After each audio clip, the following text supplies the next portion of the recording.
Houston and beat James Harden, John Wall, and the Rockets behind a 33-point triple-double from Doncic. Now, unfortunately for Houston, Boogie Cousins only got to see the floor for 3 minutes. Kentucky buddies, right? Yeah, Cousins picking up friends 2 between texts. the lines, Paul. Woo! Brief entanglement. You had friends between the lines, Paul. If you went to Kansas and I went to Kansas, there's a mutual respect because we went to the same school. We're alumni. I mean, come on. Come on, Kentucky has so Boogie. many guys in the NBA. I mean, if they And they were all at at Kentucky for 8.5 minutes. half of the game, referee So it's like, John are you Vogel really? explaining his Wait, you went to reasoning Kentucky for the second too? technical, saying Cousins gave, quote, an overt gesture of a non-call. Richard, do you think Boogie's ejection was warranted based on his actions? Is this like Tim Duncan smiling or whatever? No, because look, I think everyone will understand that you get a little leeway when you're Boogie Cousins and you're a multi-time All-Star and you're averaging 25 points a game. Antics are allowed. We've seen it with other players. We don't need to go and say names like Draymond or need to say other names where like you've seen like antics allowed to a certain degree because you've earned that Richard right. Jefferson. Yeah, sometimes. Yep. But when you have an individual that hasn't played in 2 years and is now coming off the bench, the same antics that were allowed 2 years ago when you're an all-star are not allowed right now. I don't think that he would have been thrown out of the game if it was 2 years ago and he was 25 points a game. Yeah, I'm telling you, it means more when you get 25 a game. Yes. So I mean, Okay, but Boogie's been being thrown out of games for a while now. Yeah, I think 2 years ago. He's in the same stratosphere as Rasheed Wallace. Yeah. I mean, you think old dogs are going to learn new tricks, but they're not. But you have to give him a longer rope because you already know he's going to be demonstrative. You know he's going to play with a lot of emotion. So he needs a little bit more rope than some of these other guys. Like Draymond, he needs a little more rope. You know he's going to do it. But is it worth throwing a guy out the game if it's really not that necessary? Yeah, you put a hand on somebody, okay. That's one tech. But a look or a stare down or a couple words. But when you average in 25, Paul, yeah, that's easy. You get Flip it over to if you're someone who averages a lot of texts, right? You made the comparison to Sheed, right? Yeah. So if you are someone who has a history of technical fouls, like let's say Boogie does, are the officials a little bit trigger happy? Let me tell you this. If I'm the coach and you out here getting double technicals in the game and you only giving me like 7 points a game, I'm hot. I'm like, you just took away 2 points. I'm like, now you're giving me, now that's 5 points that you ain't got me. Yeah. So, Yeah. Don't you think sometimes I can take it from somebody. quicker to whistle on someone who has a history? No, yes, they are, but they're also allow more with a person. If you are an all-star and you are running off and saying these stuff, they give you, because they don't want to throw the all-star out of the game. They understand There's different rules, Richard, for different players in this. No, I'm not saying that. The Yes, NBA I'm is saying saying there are. the NBA is saying that. Richard wouldn't know about these things. The calls you get and all, the leeway with not getting texts. He wouldn't know about that. Yeah, look. Every foul that he got, he earned it. Everyone. But no, look, Boogie Cousins, again, this is like what we talked about players that have had to adjust over the course of their career. Yes. Understanding, let's say like a Carmelo, let's say guys that as they careers have, changed and adjusted, it takes that moment. Boogie Cousins, you're not going to get away with the same stuff you did when you were averaging 25 points a game and you're an all-star. You're not. Even if you've always done it, you're not going to get away with it as much. I couldn't get a call. No. Couldn't get a call when I got So your difference with like Celtics, Wizards versus Clippers. When I got to the Clippers, I couldn't get a call. Yeah, that's what I'm saying. It happens. It's an adjustment. Told Han Solo the probability of them getting through the asteroid field, and Han said, "Never tell me the odds." Yeah, even those odds were better than what the Pacers faced last night in New Orleans. Down 6 with under 25 on the clock. So it was an absolute mad experience watching what happened next. Victor Oladipo pulling up from nearly 30 feet. That shot as free and easy as a Sunday bucket at the park. The Pelicans appeared a bit stunned as the ball went in, but with just 20 seconds to go at that point and possession, New Orleans still should have been pretty comfortable, right? Leading by 3. Except then J.J. Redick, who has been on one end or another of hundreds of thousands of inbound passes over his 15-year career, was part of boofing this one. Both he and Lonzo Ball dissolving under the Pacers' press. And look, even then, you would think... Where was Lonzo going? Where was Lonzo going? He started to dribble back into... Lonzo... What's going on right here? Right? And by the way, you'd think that Stan Van Gundy would have called a timeout at that point. Which he could have. They would my have advanced the ball to the other side of the advanced court. it. That's, Right? He didn't, though. Oladipo wrestled it away. Malcolm Brogdon, Miles Turner, bam, the ball game. Then came overtime. Another Oladipo steal here, right? Nice driving layups.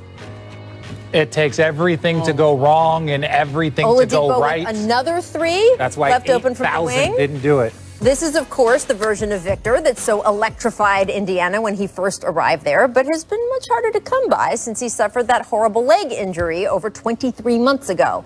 Honestly, it's just been a weird past year for Victor overall. During his rehab, he tried his hand at reality TV, appearing on The Masked Singer and doing so well, he earned this whole new wave of fans. Then January and February were tougher. He returned to the court but struggled to find rhythm.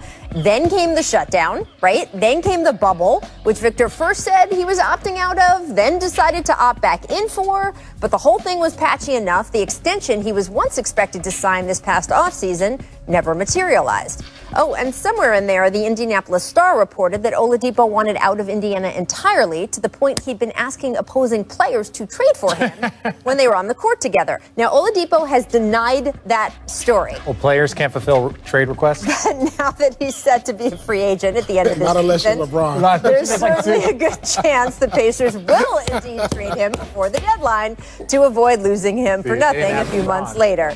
All of which leads back to last night and Oladipo keying one of the NBA's more statistically improbable comebacks. The Pelicans didn't make it easy, even in overtime. This Lonzo dunk with 25 seconds left tied the score at 116, but Malcolm Brogdon finishing things off, sealing it for Indiana with this floater. The win moved the Pacers' record to 5-2, good for a tie for second in the East. Still plenty of questions, though. Can the Pacers stay in the top half of the bracket in this shortened season? If they do, will Oladipo even be with them at the end of it? I could work out the probability of all that, but as a great man once said, never tell me the odds. A good policy in an asteroid field and apparently also in this weird, crazy NBA season. So, Paul, Oladipo is extension eligible still. He's one of the few contracts in the NBA. There's all these different parameters, but he can still sign throughout the season right up until the end. So they could just extend him and keep him with him, or they could decide he's more valuable to have as trade bait and basically deal him before the deadline, get more back for him, and start with a fresh start with sort of that kind of group. What do you think is a better move for the Pacers right now? Well, the problem is you have to figure out what the extension number is going to be, because a player like Oladipo, who's been an all-star, is probably asking for max dollars to stay in Indiana. And if I'm a GM or owner for Indiana, I'm not sure if I want to give that to him based on his injury-prone history. And I want to see if he can get back to that all-star level. So, I'm kind of stuck in the middle on what to do. Do I trade him, get younger picks? But if I'm Oladipo, I want to stay there and try to regain form, because this is where they love you. This is where you made a name for yourself. This is where you became an all-star. And so the grass is not always greener on the other side. So I think he needs to, weigh his options a little better, but really consider staying in Indiana, maybe at a lower price. Yeah, and that's tough, though, because when you're talking smaller market, when you're talking about Indiana, to say that I want to take a pay cut to stay in Indiana, that becomes a little bit harder. I agree with you. They're invested in him. He was an all-star there. He'll have an opportunity to be an all-star. They want to invest in him. But he also wants to get paid like a person you're investing in. And look, the issue is when you have him, then you have Sabonis, and then you have Malcolm Brogdon, and you have Miles Turner. If you pay all your money to those guys, I think we know that the ceiling for those four as a collective unit is probably conference finals if they overachieve or play at their peak. Get a better deal with Victor Oladipo, because ultimately, if you give him max dollars, that's your team. That's it. And it's a smaller market, so it becomes a little bit more difficult to navigate around it. One of the questions, too, is how needy is anybody at the trade deadline, right? Because the two names that you will probably hear the most requests for who would be available, well, James Harden is sort of on a different level, but the two names then you've got Bradley Beal, Victor Oladipo, and if teams feel like they're close, but not at a point where they could compete for a championship, but they feel it's important for this year, maybe someone's GM job is on the line, then, maybe the price goes up and someone will give you something great for him. So I think part of that is not really under the Pacers' control. And to your point, those two players, but I would put Victor Oladipo closer to a Drew Holiday type, right? Where he's a guy that can just kind of get you over the edge. Bradley Beal is a huge difference maker, right? The way he goes. So if you're trading for Bradley Beal, you're going to give up a lot, right? If you're trading for Victor, you might be able to finesse an opportunity where it's like a pick or like one or two young players. You might not have to give up much. So I think Victor's name is the one that a lot of teams are going to be pining for, just like Drew. Yeah, I agree with you on that one. I mean, he's not as valuable as Bradley Beal. I mean, we've seen what Bradley Beal has been able to do over the last couple of years, emerging as an all-star, averaging 30 points a game this year. He's that player that can get a team over the hump, say like a Houston Rockets or whoever's at the top. I mean, like a Utah Jazz. I'm just throwing teams out there. Victor Oladipo is a question mark still. So, like, how much do you want to sacrifice to bring him in for an opportunity at a championship? It doesn't necessarily guarantee you a championship, but an opportunity. Some teams will take that. But it's not guaranteed. Well, it's in Victor's best interest, obviously, to play as well as he can, up his own value, either for a contract or a trade to a contender, and did that last night. Wow, what a crazy, crazy end of that game. Want to switch